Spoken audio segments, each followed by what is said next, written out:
Ça vaut quoi reconnu coupable au cinéma, film de science-fiction dans lequel un flic qui ne se souvient de rien, c'est bien pratique, doit prouver son innocence en moins d'1h30 à une IA qui est à la fois juge, jury et bourreau qui cherche à le condamner à mort pour le meurtre de sa femme. Absolument tout l'accuse, mais il a le droit de consulter toutes les archives qu'il veut, toutes les vidéos qu'il veut. Il peut même consulter des messageries privées, le contenu des téléphones de plein de gens. Il peut accéder à absolument tout, des caméras de vidéosurveillance pour prouver son innocence. Moi c'est Draven, abonne-toi pour réfléchir la science-fiction. Franchement dès le début je me suis posé des tas de questions en fait. Pourquoi est-ce que cette IA doit avoir le visage de cette femme? À part pour nous en fait spectateurs. Parce que pour le mec qui est accusé, ça sert à rien du tout en fait. Il n'a pas besoin de ça. D'ailleurs elle n'est pas super neutre en fait. Il y a des moments où elle est très sévère mais en fait ça n'a pas de sens. Il y a des moments où elle sourit mais ça n'a pas vraiment de sens non plus. Il y a des moments où elle enfonce le gars. Il y a des moments où elle l'aide,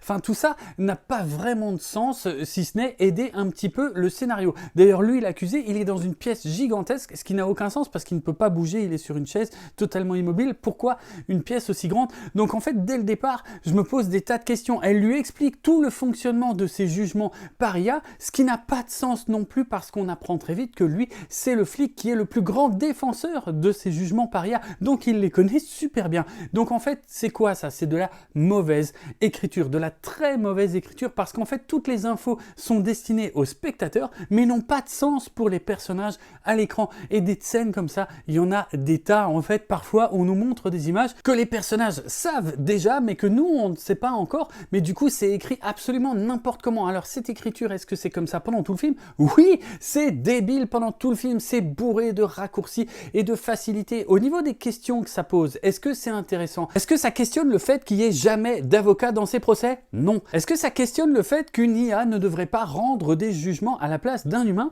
Non. Est-ce que ça questionne le fait qu'on ne devrait pas avoir accès à toutes ces données de absolument tout le monde, ce qui est une atteinte colossale à la vie privée d'à peu près tout le monde? Non, ça n'est jamais dit. Donc ce film est profondément idiot et pourtant, ben, il est pas si mal. En tant que film d'action, en tant que thriller d'action, oui, à ma grande surprise en fait, il est plutôt pas mal. Il arrive à nous tenir en haleine avec plein de rebondissements, un petit peu trop à mon goût d'ailleurs, mais enfin, en tant que film d'action, ça se tient à peu près. En tant que science-fiction, par contre, c'est n'importe quoi. Dis-moi si tu l'as vu.